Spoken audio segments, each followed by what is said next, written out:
மூகம் கரோதி வாசாலம் பங்கும் லங்கயதே கிரிம் யத்கிருபா தமகம் வந்தே பரமானந்த மாதவம். இந்த உத்தவ கீதை ஸ்ரீமத் பாகவத புராணத்தில் 11வது ஸ்கந்தமாக வருது. அதில் 6வது அத்தியாயம் முதல் 29வது அத்தியாயம் வரைக்கும் இருக்குது. நாம் இதில் 6, 7 பார்த்து முடிச்சிட்டோம். 8வது அத்தியாயத்தில் போன வட்டம் ஆரம்பிச்சிருக்கோம். 6வது அத்தியாயத்தில் ஃபுல்லாக கதையாக வந்துச்சு. தேவர்கள், பிரம்மா எல்லாரும் பகவானை புகழ்ந்து வைகுண்டத்துக்கு அழைத்தல். உத்தவரும் வேண்டுகிறார்.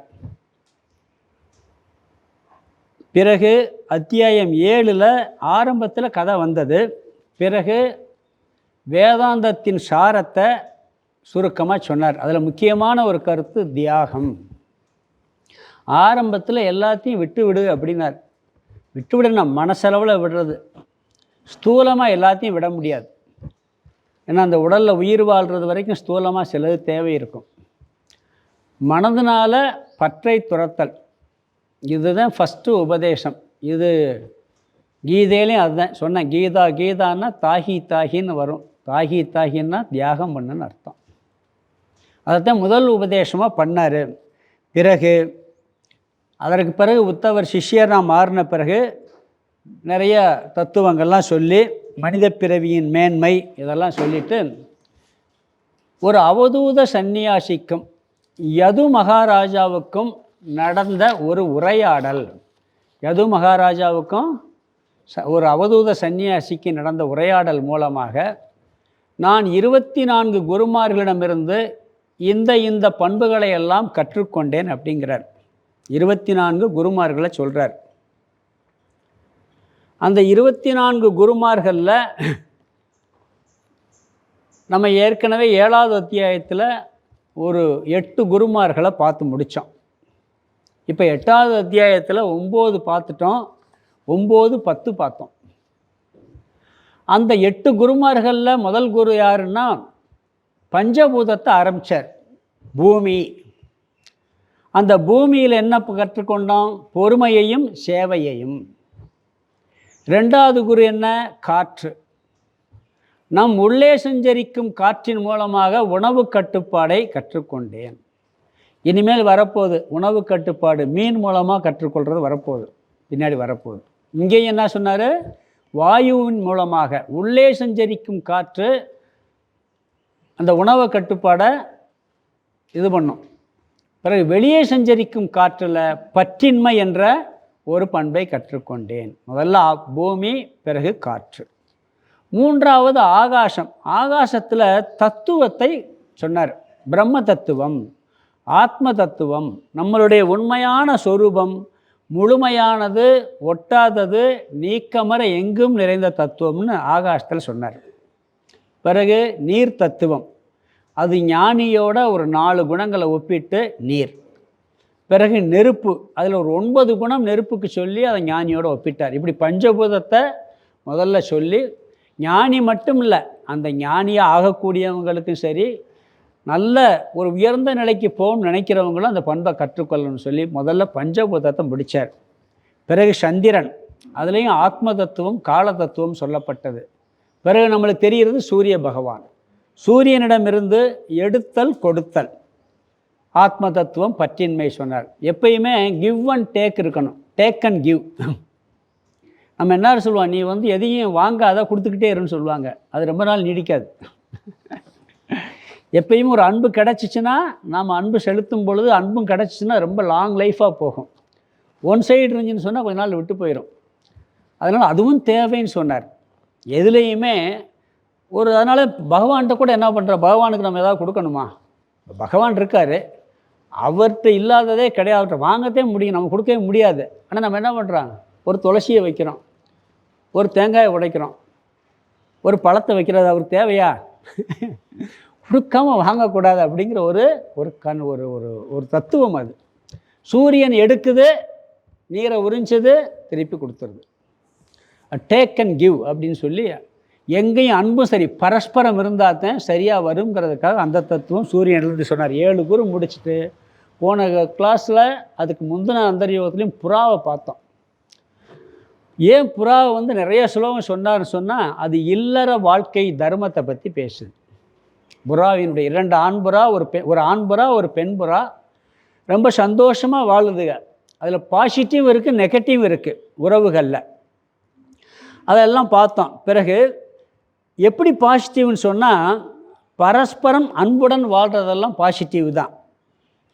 நெகட்டிவ் என்னன்னு சொன்னால் சேர்ந்து வாழலாம், ஆனால் அந்த அன்போடு இருக்கிறது பாசிட்டிவ், அன்புக்கு அடிமையாகிறது நெகட்டிவ். குழந்தைகளை பராமரிக்கிறதுலாம் பாசிட்டிவ் தான், ஆனால் குழந்தைகளுடைய அன்புக்கு அடிமையாகிறது நெகட்டிவ். அதனால் அழிவு ஏற்படுகிறது என்ற கருத்தெல்லாம் நம்ம நிறையா பார்த்தோம். அதில் ஒரு முக்கியமான கருத்து என்னன்னு சொன்னால், நம்ம அந்த குடும்ப வாழ்க்கையில் பார்த்தது, ஒருத்தர் போன உடனே நாமளும் அழிஞ்சு போகிறது. அதிலே நொந்து போய் ஒன்றுமே செய்ய முடியாமல் போயிடுறது, இல்லை இவங்களும் சேர்ந்து சூசைட் பண்ணுறது. அது கூடவே கூடாது. எனக்கு தெரிஞ்ச ஒரு நண்பர் இருந்தார். அவருடைய மனைவி கொஞ்சம் இறக்குறாங்க. இவர் என்ன பண்ணுறாரு, இருந்தாலும் கூட குழந்தைகளை காப்பாற்றணும்னு சொல்லி ரொம்ப ஒரு முயற்சி பண்ணி அதுக்காக துக்கப்படலை, ரொம்ப தைரியமாக வாழ்கிறார். 6 மாதம் கூட இவர் ஹார்ட் அட்டாக்கில் இறந்து போயிறார். அந்த குழந்தைங்க 10th ஒன்று காலேஜில் ஃபஸ்ட் இயர் படிக்கிறதுங்க. அது என்ன எப்படி இருக்கும் சூழ்நிலை பாருங்கள். ஆனால் தைரியமாக இருந்து அதுக்கு படித்து கல்யாணம் முடித்து வாழ்க்கையை நடத்திக்கிட்டு இருக்காங்க. இங்கே புறா கதையில் என்ன பார்த்தோம், குஞ்சுகள் இறந்த உடனே தாய்ப்புறாவும் இறந்து போகுது, தாய்ப்புறா இறந்த உடனே ஆண்புறாவும் இறந்து போகுது. அது கூடவே கூடாது. வாழ்க்கையில் மரணம்ங்கிறது சகஜம். அதை நம்ம வந்து அதில் தப்பிக்கிறதுக்கு காப்பாற்றுறதுக்கு முயற்சி பண்ண ஒரு உறவுக்காரர் இருக்க, ரொம்ப உயிருக்குயிரான நண்பர், இல்லை உயிருக்குயிரான மனைவி, உயிருக்குயிராக கணவர் ஒரு ப்ராப்ளத்தில் மாட்டிக்கிட்டாங்க, உயிர் போக போகுதுன்னா காப்பாற்ற முயற்சி பண்ணணும், தப்பு இல்லை. ஆனால் முடியவில்லை என்றால் நாமளும் சேர்ந்து சாகக்கூடாது. அதுதான் இந்த புறா கதையில் உபதேசம் பண்ணக்கூடிய ஒரு கருத்து. அது பார்த்தோம் நம்ம. ஏன்னு சொன்னால் இதே புறா கதை குழந்தையில படிச்சிருக்க ஞாபகம் இருக்கா? ஒரு புறா போய் வேடன் வலையில் மாட்டிக்கிறோம், மற்ற புறா என்ன பண்ணா மொத்தமாக சேர்ந்து போய் உட்காந்து தூக்கிட்டு வந்துடும், வலையே பிச்சுட்டு வந்துடும். அது வந்து பாசிட்டிவானது. இங்கே என்ன பண்ணுது, அப்படி இறக்கக்கூடாது. ஏன்னா மனித பிறவி என்பது மிக மிக அற்புதமான ஒரு வாய்ப்பு. இந்த மனித பிறவியின் மேன்மையை சொன்னார். இந்த மானிட சரீரம் எடுத்திருக்க கிடைக்கிறதுக்கரிய அரிதான பிறவி, இதில் எதை அடையணுமோ அதை அடையிறதை விட்டு போட்டு இந்த புறா மாதிரி பந்தத்திலும் பற்றிலும் ஈடுபட்டு உன்னை அழித்து கொள்ளாதேன்னு சொன்னார். இந்த மனித பிறவி எப்படின்னு சொன்னால் சொர்க்கத்தில், அதாவது மோட்சத்தை அடைவதற்கான ஒரு பாஸ்வேர்டுன்னு வச்சுக்கோங்க மனித பிறவி. இப்போ நம்ம சில இடங்களில் பார்த்தீங்கன்னா அந்த சிட்டியில் பார்க்கலாம், நிறைய ஃப்ளாட் வீடு இருக்கும், லிஃப்ட்டில் போகிறது நம்ம கைரேகை வச்சாத்தே ஓப்பன் ஆகும். ஓப்பன் ஆன பிறகு ஏறாது விஷயம், ஆனால் ஓப்பன் ஆகிறதுக்கு நம்ம கைரேகை வைக்கணும். அது மாதிரி மோட்சத்தை அடையணும்னா கட்டாயம் மனுஷ பிறவி எடுத்தாகணும். நீ தேவராக போனாலும் மோட்சம் அடைய முடியாது, நரகலோகத்துக்கு போனாலும் அடைய முடியாது, வேறு எந்த பிறவி எடுத்தாலும் மோட்சம் அடைய முடியாது. நேரடியாக மோட்சம் அடையணும்னா மனித பிறவியால் மட்டுமே முடியுங்கிற கருத்து வலியுறுத்தி சொல்லப்பட்டது. இதில் இந்த புறா கதையில். அதனால் புறாவை மாதிரி அழியாமல் நீங்கள் மனித பிறவி எடுத்திருக்கீங்க, அதை காப்பாற்றி மோட்சத்தை அடைய வழிவகை செய்ய வேண்டும் சொல்லி சொன்னார். பிறகு அதற்கு அடுத்த குரு என்ன பார்த்தோம்னு சொன்னால் மலைப்பாம்பு.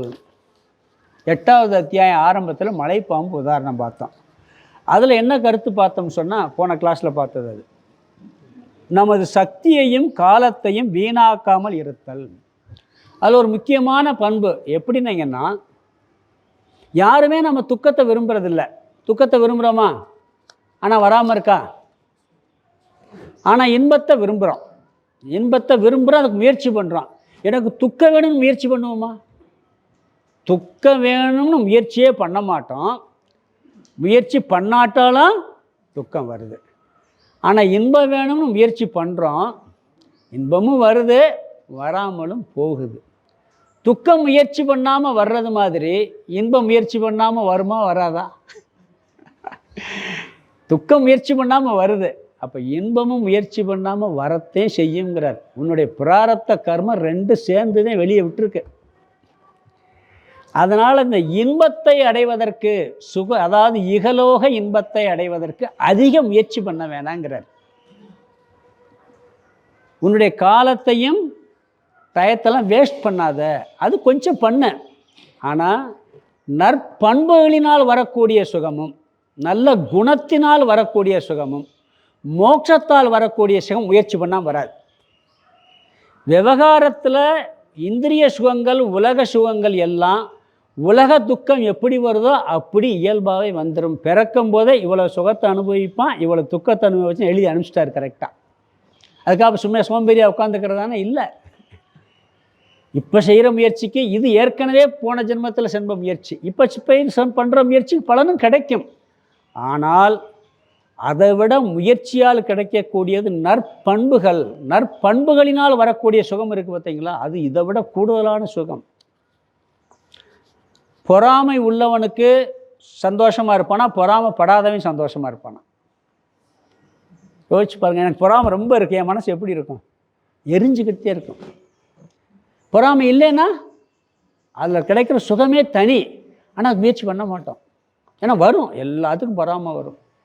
இது மாதிரி அதே மாதிரி ஞானம் மோட்சத்தால் வரக்கூடிய சுகம், அதுக்கு முயற்சி பண்ணுனார். ஏன்னா மலைப்பாம்பு என்ன பண்ணுமோ அந்த சாப்பாட்டுக்காக முயற்சியே பண்ணாதான். அது இருக்கிற இடத்துல இருக்கும். அது தேடி ஓடிச்சுன்னு வச்சுங்க. ஒரு மானை பிடிக்க ஓடுது, ஆட்டுக்குட்டியை பிடிக்க ஓடுது, பிடிச்சிட முடியுமா? பிடிக்கவே முடியாது. அதனால் என்ன பண்ண, பக்கத்தில் வந்தால் சாப்பிடும், இல்லாட்டி கிடக்கும். அதுக்காக அப்போ சரி பக்கத்தில் வந்தாத்தான் கிடைக்கும்னா சாப்பாடே கிடைக்காம இறந்து போயிருக்கா? அதுக்கும் அதுக்கு எத்தனை வருஷம் ஆயுள், அதுக்கு கூடுதலான ஆயுள். மலைப்பாம்புகளாம் ரொம்ப கூடுதல் ஆயுள். அது வரைக்கும் உணவு கிடச்சிருக்கே, அது உயிர் வாழ கிடச்சிருக்கே, பகவான் கொடுத்துட்டாரே. அது மாதிரி உனக்கும் கொடுப்பாரு. அதனால் கவலைப்படாதேன்னு சொல்லி சொன்னார். ஏன்னு சொன்னால் அப்புறம் இன்னொரு பண்பு பார்த்தோம். எல்லா இடத்திலையும் இன்பமும் உண்டு துன்பமும் உண்டு. சொர்க்கத்தில் இன்பமும் உண்டு துன்பமும் உண்டு, நரகத்திலையும் இன்பமும் உண்டு துன்பமும் உண்டு. உதாரணம் சொன்னேன், எப்படி சொர்க்கத்தில் துன்பம் வரும்னு சொல்லி. நம்மளை விட கூடுதலான சுகம் ஒருத்தன் கிடச்சிருச்சுன்னா என்ன பண்ணுவோம்? இவன் சுகத்தை அனுபவிக்க மாட்டான், அவனுக்கு மட்டும் கூடுதலேன்னு சங்கடத்தான் படுவான். நரகத்தில் நம்மளுக்கு 10 சவுக்கடி, இன்னொரு ஆளுக்கு 20 சவுக்கடி.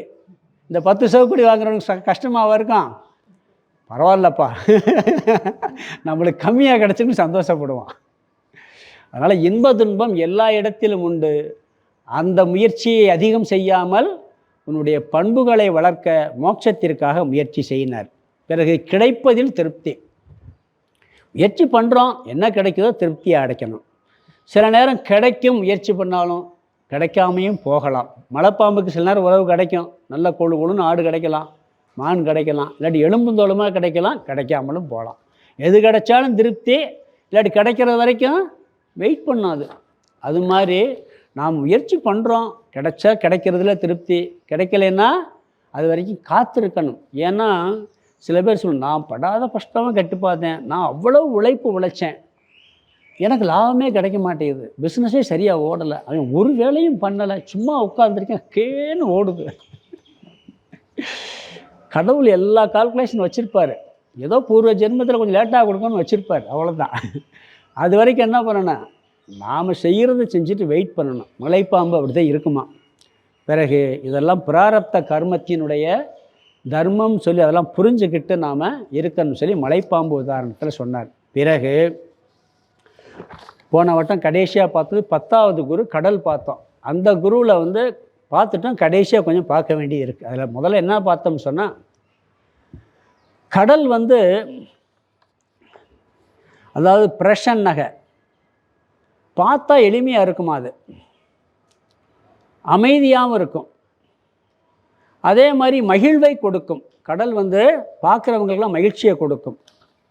என்ன அதில் கலந்தாலும் எப்பயும் தண்ணியை எடுத்து பார்த்தா சுத்தமாக இருக்கும் கடல் தண்ணி. உள்ளே உப்பு கலந்துருக்கும், அது வேறு தெளிவாக இருக்கும். இது மாதிரி ஞானிகள் என்ன பண்ணுவான்னா அதே மாதிரி இருப்பான்னு சொல்லி சொன்னார். அதாவது நிறையா பேர் கடலுக்குள்ளே எவ்வளவோ இருக்குது, அதுக்குள்ளே இருக்கக்கூடிய கடலினுடைய என்ன இருக்குங்கிறதுல 5% கூட இன்னும் கண்டுபிடிக்கல. நம்ம இதை கடலுக்குள்ள ஆழமான கடல் பகுதியில் தங்கி இருந்து ஆராய்ச்சி பண்ணவர்கள் கண்டுபிடிச்ச கருத்து. கடலுக்குள்ள அவ்வளவு அதில் இருக்க உயிரினங்கள்லாம் ஒரு 5% தான் கண்டுபிடிச்சிருக்கோமா அங்கே என்ன இருக்குங்கிறத. ஆனால் என்ன பண்ணுறது, அது என்னமோ ஒன்றுமே இல்லாத மாதிரி அது பாட்டு காமி. அப்படி ஞானிகள் இருப்பாங்க. நாமளும் அப்படி இருக்கோம். நிறையா பேருக்கு வீட்டில் பாருங்கள் நிறைய நகை இருக்கும், ஆனால் என்ன பண்ணிட்டு வருவாங்க, ஒரே ஒரு செயின் போட்டு வருவாங்க. சில பேர் பார்த்திங்கன்னா எப்படி வருவாங்க, இருக்கிறதெல்லாம் கழுத்து பூரா சமக்க முடியாமல் தூக்கி போட்டு வந்துடுவாங்க. அதில் சில பேர் புரிய மாட்டேங்குது. நீங்கள் பாருங்கள், ஒரு 10,000 ரூபாயை பாக்கெட்டில் தெரிகிற மாதிரி வச்சா என்ன இவ்வளோ ரூபாயை போய் இப்படி வச்சுருக்க, யாராவது எடுத்துகிட்டு போயிட மாட்டானான்னு சொல்லுவோம், திட்டுவோமா இல்லைங்களா? நீங்கள் கழுத்தில் ஒரு 4 செயின் போட்டீங்கன்னா அது எத்தனை லட்சம் வரும்? அதை மட்டும் குஷாமல் போட்டு வருவோம். அங்கே எளிமையை கடைப்பிடிக்கிறது இல்லை. பிறகு கம்பீரக, கடல் கம்பீரமானது, என்னைக்கும் அதனுடைய தன்மையிலேருந்து குறையிறதில்லை. தத்துவ ஞானிகளும் கம்பீரமாக இருப்பார்கள். கடலை ஆழம் காண முடியாது. நல்ல படித்த தத்துவ ஞானிகளை, அறிஞர்களை, அவர்களுடைய அறிவை ஆழம் காண முடியாது. இதெல்லாம் விரிவாக பார்த்துருக்கோம். பிறகு கடலை சுலபமாக தாண்ட முடியாது. இல்லை என் ஃப்ளைட்டில் ஒரே இதில் போயிடுவோமே, சுலபமாக தாண்ட முடியாது. ஆஞ்சநேயர் கூட தாண்ட யோசித்தார், அவருடைய சக்தியை வெளிப்படுத்தின பிறகு அவர் தாண்டினார். அது மாதிரி ஞானியனுடைய அறிவுகளை கடந்து ஒருத்தர் நல்ல ஞானம் வந்துருச்சுன்னு அவன் அறிவெல்லாம் வெற்றி கொள்ள முடியாது.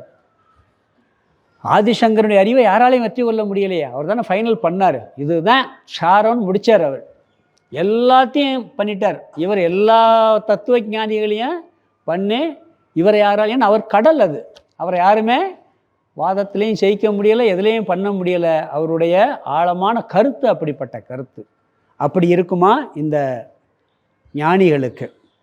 அது மட்டும் இல்லை, சாதாரண உலக வாழ்க்கையில் கூட ரொம்ப படித்தவன் அமைதியாகத்தான் இருப்பான். நிறைவுடம் நீர் தழும்பாதுன்னு சொல்லுவோம். ரொம்ப வசதியானாலும் அமைதியாகத்தான் இருப்பாங்க. பார்த்தீங்கன்னா ஒன்றுமே வெளியவே தெரியாது, இவங்க இவ்வளோ வசதி படைச்சவங்களான்னு தெரியாது. அப்படி சுலபமாக அவர்களை கண்டுகொள்ள முடியாது. பிறகு கடல் கரையற்றது. இல்லையே, கடற்கரை பெருசாக இருக்கே, கடற்கரையில் நான் உட்காந்து பீச்சில் நம்ம உடம்பு ஜாலியாக இருக்கும். உண்மையிலே கடலுக்கு கரையில் ஒரு குளம் இருக்குதுன்னு வச்சுங்க, 4 பக்கம் கரை இருக்கும். 4 பக்கம் கரை இருந்தால் தானே கரை, அதானே கரை. கடலுக்கு 4 பக்கம் கரையாக இருக்குது, எங்கே இருக்குது சொல்லுங்கள்? உலகத்துக்கு கரை மாதிரி கடல் சுற்றி இருக்குது, ஒவ்வொரு தீவுன்னு சொல்கிறோம். அப்போ என்ன பண்ணியிருக்காது, தரையை சுற்றி கடல் இருக்கே ஒழிய கடலை சுற்றி தரை கிடையாது, அது கரையே கிடையாது. அது மாதிரி ஞானியினுடைய அறிவுக்கு கரை கிடையாது. இதெல்லாம் பார்த்தோம். அது மட்டும் இல்லை, ஆத்ம லட்சணம் அதில் சொன்னார். ஆத்மா எல்லையற்றது, நீக்கமர எங்கும் நிறைந்தது. ஆத்மாவுக்கு இவ்வளவுதேன்னு சொல்லி இதுதான் எண்டுன்னு சொல்ல முடியாதுங்கிற லட்சணம் சொன்னார். பிறகு கடலை விகாரப்படுத்த முடியாது, டிஸ்டர்ப் பண்ண முடியாது. அதாவது கடலில் எவ்வளவு புயல் அடித்து எவ்வளோ வெள்ளம் வந்தாலும் சரி, வெள்ளமே போகாட்டாலும் சரி, கடல் அப்படியே இருக்கும். அதை யாரும் ஒன்றுமே பண்ண முடியாது. ஆனால் அது ஏதாவது நினச்சிச்சின்னு வச்சுங்க, நம்ம காலி. சுனாமி வந்துச்சுன்னா அது மாதிரி சாது ரொம்ப தத்துவ ஞானி, நிறை ஞானி, ஞானத்தில் நிஷ்டை பண்ணவங்களை யாரும் டிஸ்டர்ப் பண்ண முடியாதான். அவர் டிஸ்டர்ப் பண்ணணும்னு நினச்சாருன்னா வேறு மாதிரி ஆயிரும். சாது மிரண்டால் காடு கொள்ளாதும்பாங்க. அதையும் சொன்னார். கடைசியாக பார்த்தது ஸ்மிதக உதக. இதைத்தான் நம்ம கொஞ்சம் தொட்டு விட்டு போயிட்டேன். அதாவது அசைவற்ற நீருடன் கூடியது, நிறைவுடன் கூடியது.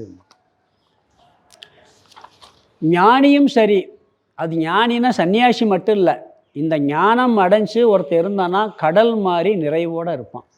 கடலில் தண்ணி சேர்ந்தாலும் சரி, மழையே பெய்யாமல் தண்ணி இல்லாட்டாலும் சரி, கடல் எப்பொழுதுமே நிறைவாகத்தான் இருக்கும். அதில் கூவம் கலந்தாலும் சரி, கங்கை கலந்தாலும் சரி, அது நிறைவாகத்தான் இருக்கும், நிறைவோடு தான் இருக்கும், தூய்மையாகத்தான் இருக்கும். இதெல்லாம் பார்த்தோம். பிறகு மனிதனுக்கு எப்படின்னா, நிறைய பொருள் இருந்தால் சந்தோஷமாக இருப்பான், பொருள் இல்லாட்டி குறையோடு இருப்பான். ஞானிக்கு அப்படி இல்லை, தத்துவம் புரிந்தவனுக்கு அப்படி இல்லை. நம்மளுக்கு ஒரு வீடு இருக்குது, திருப்தியாக இருக்கா? மெட்ராஸில் ஒருத்தர் போய் ஃபேமிலி குடியேறின உடனே ஃபஸ்ட் லட்சியம் என்ன தெரியுங்களா? ஒரு வீடு வாங்கணும். நிற்கிதா? இன்னும் 2 வீடு இருந்தால் வாடகை வரும். பிறகு என்ன பண்ணுவோம், கொடைக்கானலில் ஒரு பங்களா இருந்தால் நல்லாயிருக்கும், இல்லை ஒரு ஊருக்கு ஒரு பங்களா இருந்தால் நல்லாயிருக்கும். ஒருத்தர் சொன்னார், நல்ல வசதியாக இருந்தார், ஏன் கொடைக்கானலில் ஒரு கெஸ்ட் ஹவுஸ் கட்டலாம்ல அப்படின்னு கேட்டேன். அவர் என்ன பண்ணாருன்னா, அங்கே ஊருக்குள்ளேயே ஒரு இடத்துல நல்ல ஒரு அவுட்டில் ஒரு இடம் வாங்கி பெருசாக நல்லா கட்டிக்கிட்டு இருந்து கொடைக்கானலில் வாங்கி கட்டலாம்ல என்ன, இந்த அன்பைவா சினிமாவில் நாகேஷ் வாடகை கொடுறது மாதிரி வாடகை கூட சொல்கிறீங்களான்னு கேட்டார். என்றைக்கோ வருஷத்துக்கு ஒரு நாள் நான் போவேன், அங்கே இருக்கிறேன் வாடகை விட்டுக்கிட்டு இருப்பான். பார்த்தீங்களா அன்பைவாவில் நாகேஷ் எம்ஜிஆர் வீட்டை எம்ஜிஆருக்கே வாடகை விட்டுருவான். அது மாதிரி பண்ணக்கூடாதுங்கிறது இங்கே கட்டுறேன்னாரு. திருப்தி வர்றதில்லை, எவ்வளவு என்ன கட்டினாலும் என்ன அடைஞ்சாலும் அடுத்து என்ன அடுத்துன்னு. பிஸ்னஸில் ஒன்று சொல்லுவாங்க, திருப்தியே பற்றாத, அப்போ தான் பிஸ்னஸை நீ டெவலப் பண்ண முடியும்ட்டு. வேதாந்தத்தில் திருப்தியோட இரு, இதுதான். இவன் எப்பொழுதும் நிறைவோடு இருப்பான், திருப்தியோடு இருப்பான். கடல் எப்பொழுதும் நிறைவாகத்தே இருக்கு. சவுதியில் மழையே பெய்யாது, அங்கேயும் கடல் அதே மட்டத்தில் இருக்கும். இங்கே மழையே பெஞ்சு வெள்ளமாக போனாலும் அதே மட்டத்தில் தான் இருக்கும். அது எப்பொழுதும் நிறைவோடு இருக்கும். பிறகு சில பேர் வாழ்க்கையில் பார்த்தீங்கன்னா ஒன்றுமே இல்லாமல் இருந்திருப்பாங்க, நிறைய நல்ல வசதி வாய்ப்பு வந்தவுடனே அதுதான் உண்மையான வெற்றின்னு நினைக்கிறாங்க. உண்மையான அது வெற்றி கிடையாது. நீ எவ்வளவு கோடி கோடியாக சம்பாதிச்சாலும் கூட நிறைவு இல்லைன்னா வெற்றி கிடையாது. உனக்கு அதாவது 10 கோடி சம்பாதிச்சாலும் நிறைவு, 1 லட்சம் வந்தாலும் நிறைவுன்னா அதுதான் வெற்றி. மனசு நிறைவடைஞ்சான். ரெண்டுலேயுமே நிறைவாக இருக்க பழக வேண்டும். பிறகு இன்னொன்று என்னன்னு சொன்னீங்கன்னா, ஞானியை பொறுத்தவரையில் தேவைகள் இருக்கலாம், இல்லாமல் இருக்கலாம். உடல் ஆரோக்கியம் இருக்கலாம், உடல் ஆரோக்கியம் இல்லாமல் இருக்கலாம். எப்பொழுதும் நிறைவோடு இருப்பார், கடலை போல. ராமகிருஷ்ணருக்கு உடலில் தொண்டையில் புற்றுநோய் வந்துச்சு, ரமணர் கூட வந்துச்சு. ஆனால் அவங்க சந்தோஷம் இல்லாமல் இருந்தாங்களா? பரிபூரண நிறைவோடு இருந்தாங்க. ஆரோக்கியம், சங்கரன் 33 வயசு நல்ல ஆரோக்கியமாக இருந்தார். விவேகானந்தர் 39 வயசு வரைக்கும் ஆரோக்கியமான சீக்கிரம் போயிட்டாங்க. அதை இப்போ இருக்கிறது வரைக்கும் நிறைவோடு இருப்பார்கள். குறைவான நீர் வந்தாலும், அதிகமான நீர் வந்தாலும், சுத்தமான நீர் வந்தாலும், அழுக்கமான நீர் வந்தாலும் கடல் எப்பொழுதும் அது நிறைவிலிருந்து குறைவதே இல்லை. ஞானியை பொறுத்தவரையில் குடிசையில் இருக்கிறது ஒன்று தான், மாளிகையில் இருக்கிறது ஒன்று தான். இது ஞானிக்கு மட்டும் இல்லை, நாமளும் பழகணும். எப்படி பழகணும்னா, எந்த சூழ்நிலையிலும் அமைதியாக ரெண்டையும் பழகணும். அதுக்காக சந்தோஷமாக வசதி வந்தால் நான் அனுபவிக்க மாட்டேன்னு ஒதுக்க வேண்டிய அவசியம் இல்லை. அங்கேயும் இருக்க தெரியணும், இங்கேயும் இருக்க தெரியணும். ஒரு ராஜா ஒரு காட்டில் ஒரு தபசி இருந்தாராம், நல்ல கடுமையாக தபஸ் பண்ணுற ஞானி. அவரை அரண்மனை கூப்பிட்டுருக்காரு, வாங்க எங்கள் அரண்மனைக்குள்ள தங்கிட்டு போங்க. தங்கிட்டு வேணான்னு சொல்லி பார்த்துருக்காரு, கேட்கல. வம்பு பண்ணோம், சரி வர்றேன்ட்டார். ஆனால் நான் சும்மாலாம் வரமாட்டேன், எனக்கு பல்லக்கு பரிவாரம்லாம் கூட என்னை அழகாக அப்படி கூப்பிட்டு போகணும்னாராம். என்னடா சாமியார்னு கூப்பிட்டு அவர் பல்லக்கெல்லாம் கேட்குறாரு அப்படின்னு அப்போயே அவருக்கு என்ன ஆயிடுச்சு, அவர் சொல்கிறார், எனக்கு இப்படி ஆடம்பரத்தோடு என்னை கூப்பிட்டு போகணும் அப்படிங்கிறாரு. சரின்னு அதையோட கூப்பிட்டு போகிறாங்க. போனால் எனக்கு அது வேணும், இது சாப்பிட அது கூட இது கூடன்ட்டு அங்கே இருக்கக்கூடிய அரண்மனை இருக்கக்கூடிய போகங்கள் அனுபவிக்கிறார், இசைகள் எல்லாம் பார்த்து அனுபவிச்சுட்டு இருக்காரு. என்னடா இவரை கூப்பிட்டு பெரிய வம்பா போச்சு அப்படின்னு ராஜாவுக்கு ஒரு மாதிரியாக இருக்குது. 1 மாதம் ஆச்சு, இன்னும் அவர் அந்த சுகபோகங்கள் எல்லாம் நல்லா சாப்பிட்றாரு, தூங்குறாரு, சந்தோஷமாக இருக்கிறார். யார்? அந்த ஞானி, காட்டில் இருந்தவர். அரசன் இவர் வந்ததுலேருந்து சந்தோஷம் போச்சு. யாருக்கு? ராஜாவுக்கு. இவரை கூப்பிட்டு வந்தால் சந்தோஷமாக இருக்கும்னா ராஜாவுக்கு என்ன ஆகி போச்சு? சந்தோஷமே போச்சு. கூப்பிட்டு கேட்குறாரு, ஏன் இப்படி ஆயிட்டேன்னு கேட்குறாரு. இல்லை, நீங்கள் வந்ததுலேருந்து இப்படி பண்ணுறீங்கன்னா. அப்படியா, சரி வா உனக்கு காமிக்கிறேன்ட்டு போகலாம், காட்டுக்கு போகலாம், வா கூட வா அப்படின்னு கூப்பிட்டு போகிறார். அந்த காட்டுக்கு உள்ளே போகிற இடத்து வரைக்கும் வந்தாராம். நீ மட்டும்தான் வரணும், போட்டிட்டு வரணும் அப்படின்னாராம். வந்தாராம், எல்லாத்தையும் அவுத்து போட்டாராம். ஏன்னா அங்கே பட்டு வேஷ்டி எல்லாம் வாங்கி போட்டிருக்காரு, மாலைகள் எல்லாம் போட்டு அப்படி இருந்திருக்காரு. எல்லாம் அவுத்து போட்டு துணியை கிழிச்சு கோமனை கட்டினாராம். நான் உள்ளே போகிறேன், உன்னால் வர முடியுமான்னு கேட்டாராம். அது எப்படி சாமி? அதான் பார்த்தியா, எனக்கு அதுவும் ஒன்று இதுவும் ஒன்று சொன்னேன், கேட்கல நீ. நான் இங்கேயும் இருக்க முடியும், அங்கேயும் இருக்க முடியும் அப்படின்னு நான் கூப்பிட்டு கெஞ்சினானோ. இதுதான் சொன்னேன், நீ அங்கே இரு, நான் இங்கே இரு, நான் அப்படியும் வாழ முடியும், இப்படியும் வாழ முடியும்ன்ட்டு கோமனை கட்டி கிளம்பி ஓடி விட்டாரான். அது மாதிரி 2 சூழலிலும் வாழ முடியணும். இது நிறைவு. இது கடல் எல்லா சூழலும் நிறைவாக இருக்குன்னு சொல்லி சொன்னார். பிறகு மாளிகையே லட்சியமாகவும் கொள்ளக்கூடாது, குடிசையே லட்சியமாகவும் கொள்ளக்கூடாது. எது இருக்கோ அதில் நாம் நிறைவோடு இருக்க வேண்டும். இந்த கருத்தும் பார்த்தோம்.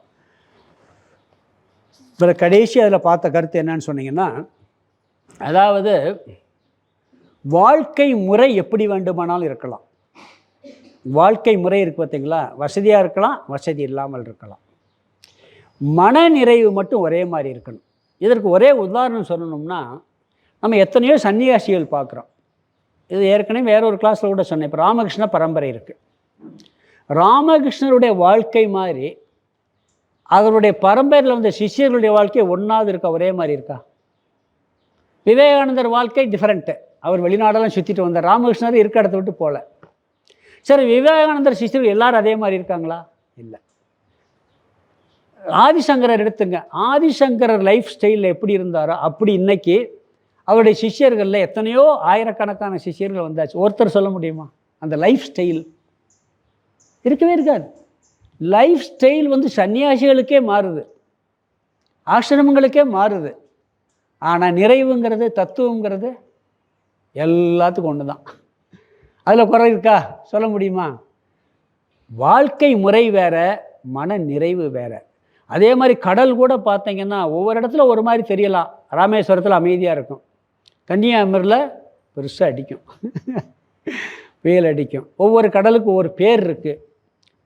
பெருங்கடல், அரபிக் பெருங்கடல், அரபிக்கடல், இந்து பெருங்கடல், இப்படிலாம் நிறைய சொல்கிறோம். வங்காள விரிகை எல்லாம் ஒன்று. ஆனால் எல்லா கடலும் நிறைவாக இருக்குது, அதில் எந்த குறையும் இல்லை. அது மாதிரி நம்மளுடைய வாழ்க்கை முறை, படிக்கலாம், படிக்காமல் இருக்கலாம், பெரிய தொழில் பண்ணலாம், சின்ன தொழில் பண்ணலாம், பெரிய பொறுப்பில் இருக்கலாம், சின்ன பொறுப்பில் இருக்கலாம். இதெல்லாம் நம்மளுடைய வாழ்க்கை ஸ்டைல் இது. ஆனால் நிறைவு என்பது கடலை போல எப்பொழுதும் இருக்க வேண்டும். அது ஞானிகளுக்கு உண்டு. நாமளும் இல்லறத்தில் இருந்தாலும் ஞானம் வந்துருச்சுன்னா வந்துடும். அதற்கு முயற்சி பண்ணி அந்த தன்மையை அடைய வேண்டும். இது கடைசியில் கொஞ்சம் பார்க்காம இருந்தது, அதனால் இதை கொஞ்சம் திருப்பி உங்களுக்கு விளக்கியிருக்கிறேன். 10வது குருவான கடலிலிருந்து கற்றுக்கொண்ட பாடம், ஆழ்கடல் அமைதியாக இருக்கும், ஞானியின் மனமும் அமைதியாக இருக்கும். கடலை எப்பொழுது பார்த்தாலும் மகிழ்ச்சி கிடைக்கும், ஞானியை பார்த்தாலும் மகிழ்ச்சி கிடைக்கும். கடல் எப்பொழுதும் தூய்மையாக இருக்கும், ஞானியும் தூய்மையாக இருப்பார். கடல் எளிமையானது, ஞானியும் எளிமையானவர். கடல் கம்பீரமானது, ஞானியும் கம்பீரமானவர். ஞானின்னா யார்? எங்கே சாமியார் நினச்சிடாதீங்க, இல்லறத்தில் இருந்தால் அவங்களும் சேர்த்து தான். ஆழம் காண முடியாது, ஞானியினுடைய மனதையும் ஆழம் காண முடியாது. எளிதில் தாண்ட முடியாது, இவனுடைய அறிவையும் எளிதில் தாண்ட முடியாது. கடல் கரையற்றது, ஆத்மா கரையற்றதுன்னு ஆத்மத்தன்மையை சொன்னார். கடலை டிஸ்டர்ப் பண்ண முடியாது, இவன் மைண்டையும் டிஸ்டர்ப் பண்ண முடியாது. கடல் எப்பொழுதும் நிறைவோடு இருக்கும், இவனுடைய மனமும் எப்பொழுதும் நிறைவோடு இருக்கும். அடுத்த குரு வீட்டில் பூச்சி. இது 11வது குரு. போன வட்டம் கடலில் கொஞ்சம் பார்த்துட்டு கொஞ்சம் பிடிக்காமல் இருந்தேன், கடைசி வேகமாக போனேன், அதனால் கொஞ்சம் திருப்தி ஞாபகப்படுத்தியிருக்கேன். இனி வெட்டில் பூச்சி 11வது குரு பார்க்கணும். இது 7லேருந்து 21 வரைக்கும் பல கருத்துக்கள் இருக்குது. முக்கியமான கருத்து தமக, இந்திரிய கட்டுப்பாடு. இதில் ஸ்லோகம், அதாவது ஸ்லோகம் 7லேருந்து 21 வரைக்கும். நம்மளுக்கு 5 இந்திரியங்கள் இருக்குது. இந்த 5 இந்திரியங்களுக்கும் 5 விதமான ஒரு உயிரினங்களை சொல்லி அது அதனால் எப்படி அழியுது அப்படின்னு சொல்கிறார். கண்ணுக்கு வந்து ரூபம், ஒரு வடிவத்தை பார்த்து கண் அதில் மயங்கிடும். அதுக்கு வெட்டில் பூச்சி உதாரணம் இப்போ வருது. அடுத்தது தேனி உதாரணம் சொல்கிறாரு, அது வந்து வேற ஒரு கருத்துக்காக சொல்கிறார். பிறகு தோல், ஸ்பர்ஷ உதாரணத்துக்கு யானையை சொல்கிறார். சப்தத்துக்கு மான், காது, நாக்கு சுவைக்கு மீன். இதெல்லாம் ஒவ்வொன்றும் ஒவ்வொரு இந்திரியத்துக்கு அடிமையாகி அழிஞ்சு போதான், அதெல்லாம் பின்னாடி வருது. அதுக்கப்புறம் கடைசியாக நாற்றத்துக்கு வண்டுவை சொல்லுவாங்க. இப்படி இந்திரியங்கள் எல்லாம் சொல்லி இந்த இந்திரியத்தில் வீக்காக இருக்கோ அந்த இந்திரியத்தினாலே அது அழிஞ்சு போயிடுது அப்படிங்கிற கருத்தை சொல்கிறார். இப்போ இங்கே பார்க்க வேண்டிய கருத்து என்னென்னா, விட்டில் பூச்சியில் கண் இந்திரியம், ரூபம், காட்சி, அதுக்கு அடிமைப்பட்டு விட்டில் பூச்சி தன்னை அழித்து கொள்ளுகிறது. அதை வச்சு கற்றுக்கொண்ட பாடம் என்னென்னா, ஆண் பெண் இந்த உருவம் இருக்குது, இந்த ஆணாக இருந்தாலும் சரி பெண்ணாக இருந்தாலும் சரி, இந்த உருவத்தின் அழகில் மயங்கி மனிதன் தன்னை அழித்து கொள்ளுகின்றான். பிறகு ஆடை ஆவரணங்கள் பொருள்கள் இருக்குது பார்த்தீங்களா, நகை, தங்கம், உடைகள், இந்த மாதிரி அழகு தரும் பொருள்களில் மயங்கியும் தன்னை அழித்து கொள்ளுகின்றான், விட்டில் பூச்சி போல அப்படிங்கிறார். முதல்ல பார்க்கலாம். இந்திரியங்களை பற்றி பொதுவாக விஷயம் என்னன்னு சொன்னீங்கன்னா, கடவுள் 5 இந்திரியத்தை படைச்சிருக்கார். எதுக்கு படைச்சிருக்கிறார்னா 2க்காக படைச்சிருக்கிறார். ஒன்று, இது என்னன்னு தெரிஞ்சுக்கிறதுக்கு, அறிவை கொடுக்கும் கருவி. அடுத்து எதுக்கு படைச்சிருக்கிறாரு? போகத்தை அனுபவிக்க. இப்போ சமைச்சிக்கிட்டு இருக்கோம், வீட்டில் சமைக்கிறோம். சமைக்கிறம்போது என்ன பண்ணுவோம்? கொஞ்சம் போல் எடுத்து உப்பு சரியாக இருக்கா, காரம் சரியாக இருக்கான்னு பார்ப்போம். அது எதுக்கு? அறிவை பெறுவதற்கு. இது சாப்பாட்டில் இந்த ருசி எவ்வளவு இருக்குது அப்படின்னு டெஸ்ட் பண்ணுறதுக்கு. அதுக்கு பிறகு கொண்டாந்து டேபிளில் போட்டு சாப்பிட்றோம் உட்காந்து. அங்கே என்ன பண்ணுறோம்? அங்கே போகம். அங்கே ரசித்து சுவைச்சு சாப்பிடும். முதல்ல பார்க்குறது அறிவுக்காக. இதே நாக்கு முதல்ல அறிவுக்காக பயன்படுது, பிறகு என்ன பண்ணுது? சுவைக்கு பயன்படுது. ஆசிரமத்தில் வடை சுட்டுக்கிட்டு இருந்தாங்க அங்கே தேனியில். ஒருத்தர் வடை சாப்பிட்டு வந்தார் உள்ளேருந்து. என்னென்ன டேஸ்ட் பார்த்தேன்னாரு. அப்படியான்ட்டு உள்ளே போனேன். டேஸ்ட்டுன்னு சொல்லி 6 வடை சாப்பிட்டு போயிட்டார் சாமிங்கிறான் சமையல்காரன். அது டேஸ்ட், அது போகாது, அது போகம். அப்போ ஒரு இந்திரியம் அறிவை பெறுவதற்கும் பயன்படுகிறது, அடுத்து போகத்திற்கும் பயன்படுது. 2க்காகவே கடவுள் படைச்சிருக்கிறார். போகத்துக்கு பயன்படுத்தலாம், அடிமையானால் அழிந்து விடுவோம். அதே விட்டில் பூச்சி உதாரணம் இங்கே கண்ணுக்கு சொல்கிறார். பிறகு எந்த ஒரு இந்திரியத்துக்கு ஒரு பலகீனம் இருந்தால் அந்த பலகீனத்திலே அழிஞ்சு போயிடாது. முறையாக பயன்படுத்தினா அதுலேருந்து வெற்றி கொள்ள முடியும். இங்கே சொல்கிறது பெண் பொன் சொல்கிறாரு. அது ஆண் எடுத்துக்கலாம், பெண்ணுன்னு எடுத்துக்கலாம். பொண்ணுன்னா நகை மட்டும் கிடையாது, அனைத்து சுகம் தரக்கூடிய உலக பொருள்களும் பார்க்கலாம் எப்படின்ட்டு. அதாவது உலகத்தில் உயிர் வாழ்வதற்கு இந்திரியங்களை கட்டாயம் பயன்படுத்தி ஆகணும். கண்ணை பயன்படுத்த நடந்து போக முடியுமா? கண்ணை பயன்படுத்தித்தான் ஆகணும். அது அறிவை பெறுவதற்கு கண்ணை பயன்படுத்தி ஆகணும். பிறகு கண்ணுங்கிறது உருவத்தை அறியவும் பயன்படும், வர்ணத்தை அறியவும் பயன்படும். இந்த வர்ணத்தை அறிஞ்சுக்கிறது கண்ணை தவிர வேறு கருவியே கிடையாது. உருவத்தை அறிகிறது கூட தொட்டு பார்த்து தெரியலாம். கொஞ்சம் சின்ன பொருள்லாம் தொட்டு பார்த்து தெரிஞ்சலாம். இமயமலை தொட்டு பார்த்து கண்டுபிடிக்க முடியுமா? இந்த யானையை குருடன் பார்த்த கதையாயிரும். யானை எப்படி இருக்குன்னு கேட்ட கதை படிச்சிருக்கோமா இல்லைங்களா? அப்போ அது கண்ணு தான் தேவை இருக்குது. உருவத்தை அறிவதற்கும் கண் தேவை, வர்ணத்தை அறிவும் கண் தேவை. பிறகு அதை பார்த்த உடனே என்ன பண்ணுறோம்னு சொன்னால், அந்த உருவத்தை பார்த்த உடனே இது அழகாக இருக்குன்னு சொல்கிறோம், பிறகு அசிங்கமாக இருக்குன்னு சொல்கிறோம். ரெண்டும் நம்ம கண்ணால் கண்டுபிடிக்கிறோம் ஒரு உருவத்தை பார்த்த உடனே. இது கண் இந்த அறிவை காமிக்குது. உண்மையிலேயே இந்த அழகை எங்கே இருக்குன்னு ஆராய்ச்சி பண்ணி பார்த்தீங்கன்னா சொல்லவே முடியாது. அது ஒரு மாயா. உடம்புல அழகு இருக்குது அப்படின்னு சொன்னால், அந்த தோல் தான் அழகுன்னு சொன்னால், தோலை எடுத்துகிட்டு அப்படி இருக்கும் பார்க்க முடியுமா? சரி, வெறும் தோலை ரசிக்க முடியுமா? அப்போ அழகு எதில் இருக்குது? எதுலேயுமே சொல்ல முடியாது. கிளி, இந்த இதுக்கு சில நாய் இதெல்லாம் பார்த்தீங்கன்னா குட்டியாக இருக்கும்போது பார்த்தா அழகாக இருக்கும், பெருசான அழகு இருக்காது. குழந்தைகளை பார்த்தா குழந்தை பருவத்தில் எந்த குழந்தைய பார்த்தாலும் அழகாக இருக்கும். பெரியவங்களானா அது கொஞ்சம் வயசாகிடுச்சின்னு வச்சுக்கோங்க, பிறகு என்ன ஆகும்? அந்த அழகே போயிடும்.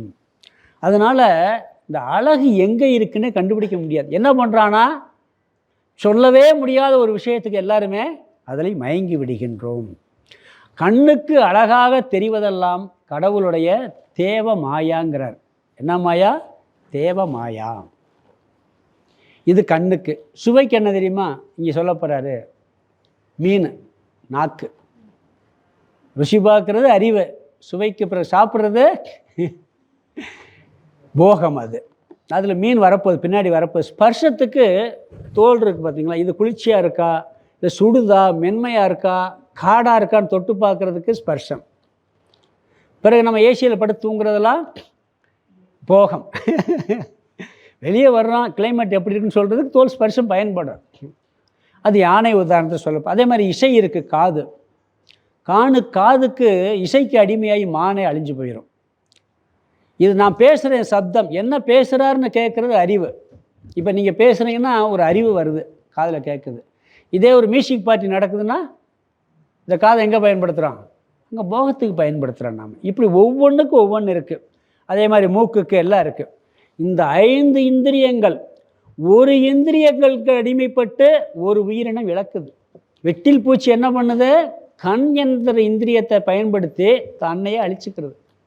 ஒவ்வொரு இந்திரியத்துக்கும் ஒவ்வொன்று அடிமையாகி தன்னை அழித்து கொள்கிறது. மனுஷன் 5ஐயும் பயன்படுத்துகிறான். அப்போ எப்படி அழிவு வரும் யோசிச்சு பாருங்கள். ஒன்றை பயன்படுத்தி அது அழிஞ்சு போகுது. நம்ம 5ஐ வச்சுக்கிட்டு 5க்கும் போகத்தை அனுபவிக்கிறோம். அதை முறையாக பயன்படுத்தலைன்னா என்ன ஆகும்? நாசந்தேன் வருங்கிறார். சுவை, ஒளி, ஊறு, ஓசை, நாற்றம் என்று 5இன் வகை தெரிவான் கட்டே உலகுன்ட்டார் வள்ளுவர். 5ஐயும் சொல்லி இதையெல்லாம் முறையாக பயன்படுத்துகிறவங்கிட்ட உலகம் அடங்கி போயிடுமா, இல்லாட்டி இவன் உலகத்துக்குள்ளே சிக்கி இறந்து போயிடுவான். அது வள்ளுவர் சொல்லியிருக்கிறார். அதனால் என்ன சொல்கிறாருன்னு சொன்னால் 2 சொல்கிறார். ஒன்று உருவத்தை சொல்கிறாரு, பிறகு ஆடை ஆவரணங்களை சொல்கிறார். மனுஷனுக்கு வந்து ட்ரெஸ்ஸு வேணும், உடல் ட்ரெஸ்ஸு வேணும், குளிருக்கு உள்ளன் கோட்டெல்லாம் வேணும். ஆனால் அந்த ஆடை என்ன பண்ணுறான்? எத்தனை விதமான டிசைனு. நீங்கள் எந்த கடைக்கு போங்க, சீக்கிரம் வாங்கிட்டு வெளியே வந்துடுவீங்க. ஜவுளி கடைக்கு போனால் மட்டும் வெளியே வரவே முடியாது. இருக்கா இல்லையா?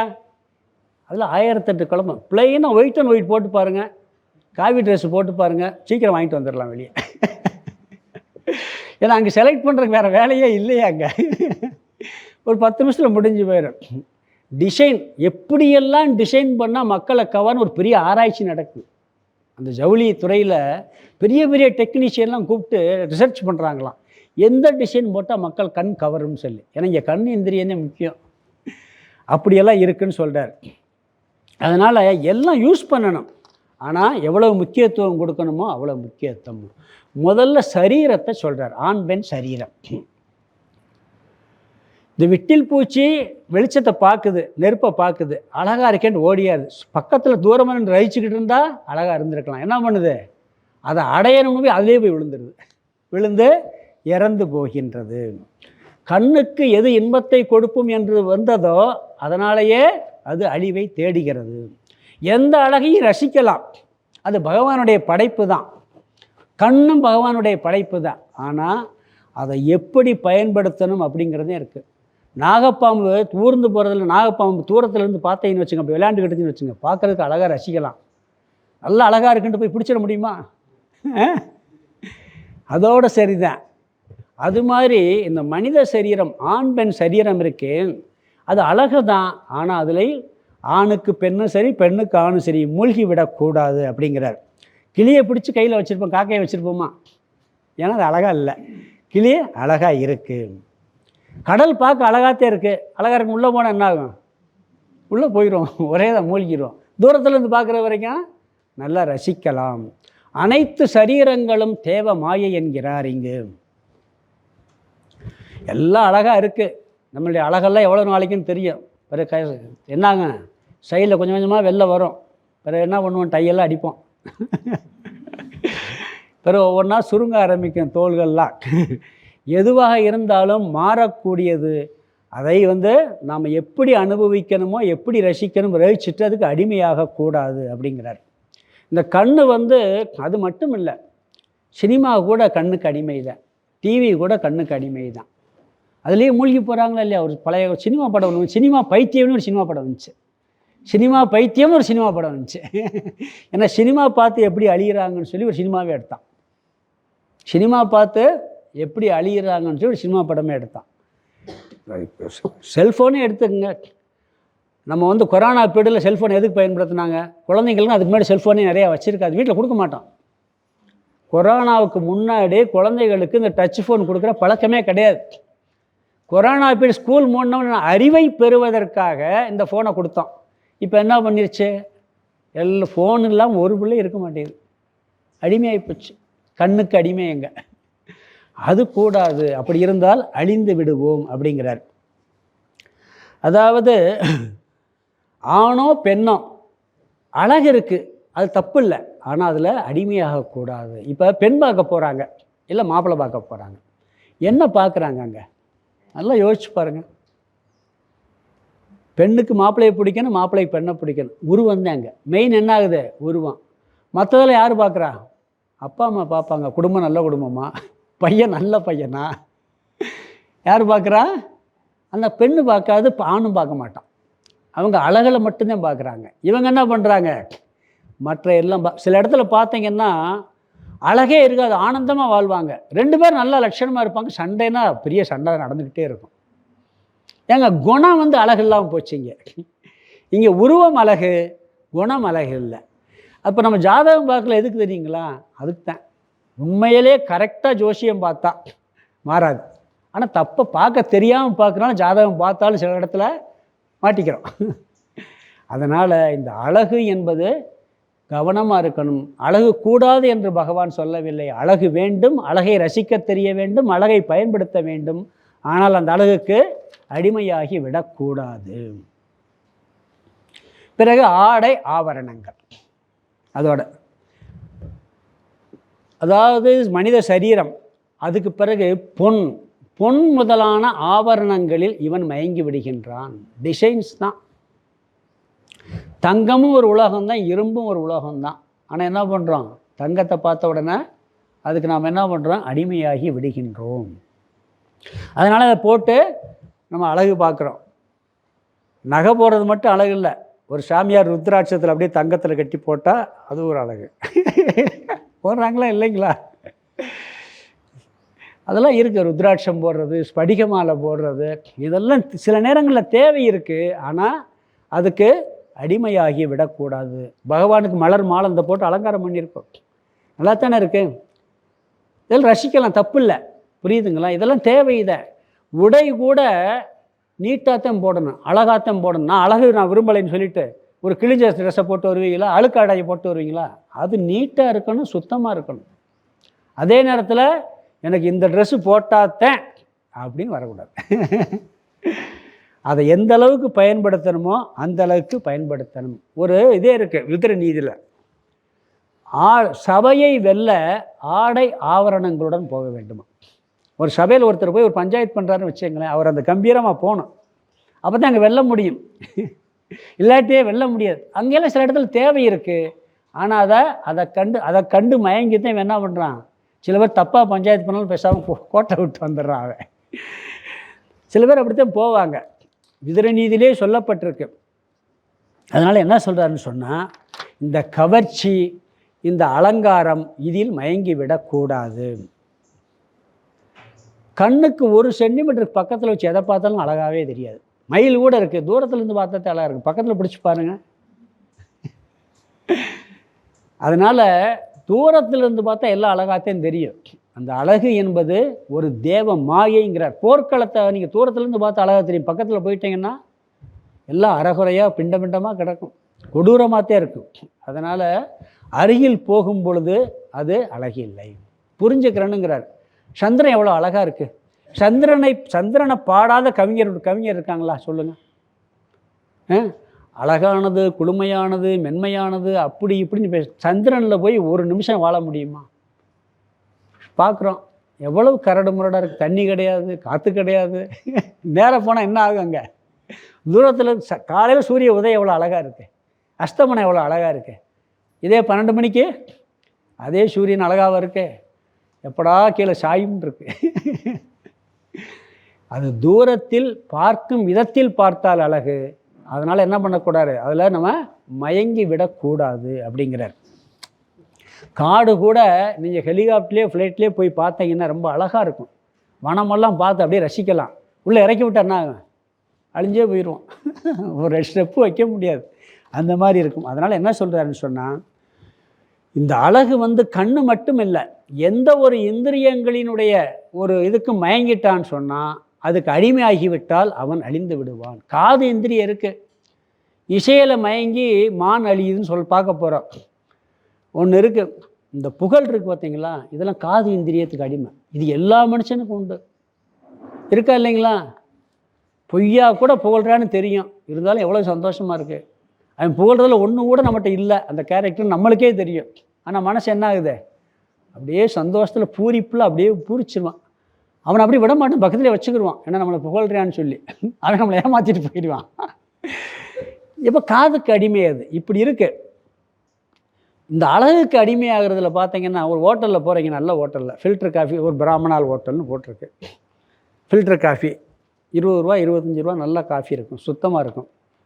அந்த காலத்தில் பார்த்தீங்கன்னா ஒரு வேஷ்டிக்கு இதெல்லாம் கட்டிட்டு வருவாங்க. இந்த கட்டிட்டு வரும்போது பார்த்து அந்த வேஷ்டியை வந்து அந்த சர்வ் பண்ணுறவர் நினைக்காமல் கட்டவே மாட்டார். ஆனால் அந்த நான் சும்மா துவைச்சி கட்டி ஒரு அழுக்கடைஞ்ச மாதிரி தெரியும். பெரிய ஹோட்டலில் பார்த்து நீட்டாக ட்ரெஸ் பண்ணிட்டு துவைச்சி 10 நாள் ஆகும். அவன் போட்டு அப்படி ஜம்முன்னு போட்டு வருவான். அவன் காஃபியை வந்து அப்படி கொண்டு வர ஸ்டைலாக கொண்டு வந்து ₹100 விடுவான் பில்லு. அதை வாங்கி நம்ம சாப்பிடுவான். இதை சாப்பிட மாட்டோம். இருக்கா இல்லைங்களா? தோசையை சும்மா போட்டால் சாப்பிட மாட்டோம். அதை சுருட்டி அப்படி கூம்பு மாதிரி வச்சு அது கொண்டு வந்தால் அந்த குழந்தைகள் அப்படியே டேஸ்ட்டாக சாப்பிடுங்களா? சாப்பிடாதுங்க. ஏன்னா இங்கே என்ன விஷயம், இந்த அழகு, அந்த கொடுக்குற ஸ்டைலில் நம்ம என்ன பண்ணுறோம், அதில் மயங்கிறோம். தோசையை பிச்சுத்தான் சாப்பிடுங்க. ஆனால் என்ன ஆகும், பிச்சை தோசையை குழந்தை வாங்கி சாப்பிடாது. வைக்கும் போது அந்த ஸ்டைல் அழகாக இருக்கணும். அப்போ தான் அது பண்ண முடியும். கவர்ச்சியிலே மயங்குது. நான் அந்த காலத்தில் சவு மிட்டாயெல்லாம் வைப்பாங்க, பார்த்துருக்கீங்களா? வாங்கினோன்னு என்ன பண்ணோம், எனக்கு குருவி வேணும், சிங்கம் வேணும், அது வேணும் அப்படின்னு இவன் செஞ்சு கொடுப்பான். கையில் வாங்கி கொஞ்ச நேரம் தான் வச்சுருப்ப, பிச்சு தான் சாப்பிட்றான். ஆனால் வாங்கும்போது வெறும் மிட்டாய் கொடுத்தா வாங்கி சாப்பிடுதா? ஏன்னா அந்த கவர்ச்சி, அந்த ரூபம், அந்த உருவத்தில் மயக்கம், பொருளில் மயக்கம், அழகில் மயக்கம். விட்டில் பூச்சி என்ன பண்ணுது, அது மாதிரி போய் அந்த அழகில் மயங்கி, அந்த ஒளி, அந்த வெளிச்சம் என்ற அந்த ஒளியில் மயங்கி தன்னைத்தான் அழித்து கொள்கிறது. மின்னுவதெல்லாம் பொன்னல்லன்னு ஒரு பழமொழி கூட இருக்குது. இங்கே என்ன சொல்கிறாரு, பொண்ணே மின்றது இல்லைப்பாங்கிறார். அதுவே அழகு இல்லை அப்படிதான் சொல்கிறார். நான் பெண் பார்க்க போகும்போது அழகை பார்ப்பாங்கன்னு சொல்லுவாங்க, பொண்ணையும் பார்ப்பாங்க. எத்தனை பவுன் நகை போடுறேன் பார்க்குறோமா இல்லைங்களா? முதல் கேள்வி என்ன வருது, எத்தனை பவுன் நகை போடுறேன். சண்டையே எப்படி வரும் தெரியுங்களா? நான் 100 பவுன் நகை போட்டு வந்திருக்கேன் அப்படின்னு அந்த அம்மா சண்டை போடும். உனக்கு 200 பவுன் போட்டாலும் வேறு யாரும் உன்னை கட்ட மாட்டான்னு இவர் சண்டை போடுவார். பொண்ணுக்கும் இப்படி சண்டை வருதா இல்லையா வீட்டுகளில்? அதனால் இங்கே என்ன சொல்கிறாருன்னா, இந்த கண்ணினால் கவரக்கூடிய உருவமாக இருக்கட்டும், பொண்ணாக இருக்கட்டும், பொருளாக இருக்கட்டும், அதில் மயங்கக்கூடாது. அப்படி மயங்கினால் விட்டில் பூச்சியைப் போல நாம் அழிந்து விடுவோம். பார்ப்பதற்கு அழகாக இருக்கக்கூடாது என்பது கருத்தல்ல. உண்மையில் எல்லாம் அழகாகத்தான் இருக்கணும். அழகையும் ரசிக்க தெரியணும். ரசிக்க தெரியணும் மனுஷனே கிடையாது. அவன் அழகை ரசிக்கணும், பயன்படுத்தணும். ஆனால் அடிமையாகி அதில் வீழ்ந்து அழிந்து விடக்கூடாது. அதிலிருந்து விடுபடவும் தெரிய வேண்டும். தூக்கணாங்குருவி அதே வந்து ஒரு ஒளியை பார்க்குது, மின்மணி பூச்சியை, அதை பிடிச்சிட்டு போய் வெளிச்சத்துக்கு பயன்படுத்துது. விட்டில் பூச்சி என்ன பண்ணுது, அந்த வெளிச்சத்தை பார்த்து அழிஞ்சு போகுது. அது அந்த வெளிச்சத்தை பயன்படுத்துது. இந்த வெளிச்சத்தில் அழிகிறது வெட்டில் பூச்சி. நம்ம தூக்கணாங்குருவி மாதிரி இருக்கணும், விட்டில் பூச்சி மாதிரி இருக்கக்கூடாது. அப்படிங்கிறது இங்கே உபதேசமே. கண்ணை நம்பாதே, உன்னை ஏமாற்றும். நீ காணும் காட்சி உண்மை இல்லாதது, அறிவை நீ நம்பு அப்படின்னு பாட்டு இருக்கு, எம்ஜிஆர் பாட்டு அது. அதனால் என்ன சொல்கிறாருன்னு சொன்னால், உருவத்தில் மயங்காமல், உள்ளத்தில் மயங்கினா அறிவு இல்லை. உள்ளத்தை பார்த்து தெரிஞ்சுக்கிட்டா அழிவு கிடையாது. பொன்னில் மயங்காமல் பண்பில் மயங்கினால் தப்பு கிடையாது. இப்படி உருவத்திலும் பொருளிலும் மயங்காமல் அறிவிலும் பண்பிலும் நாம் மயங்கினா கூட அதிலிருந்து நாம் மேலே வரலாம். இதில் மயங்கினா வெட்டில் பூச்சி மாதிரி நாம் அடிமையாகி விடுவோம். இது கண் என்ற இந்திரியத்திற்கு விட்டில் பூச்சி உதாரணம். அடுத்து தேனி அப்படிங்கிற ஒரு இந்திரியத்தை சொல்ல போகிறாரு. அதை நம்ம அடுத்த வகுப்பில் பார்க்கலாம். ஓம் பூர்ணமத பூர்ணமிதம் பூர்ணாத் பூர்ணமுதச்யதே பூர்ணஸ்ய பூர்ணமாதாய பூர்ணமேவாவசிஷ்யதே. ஓம் சாந்தி சாந்தி சாந்தி.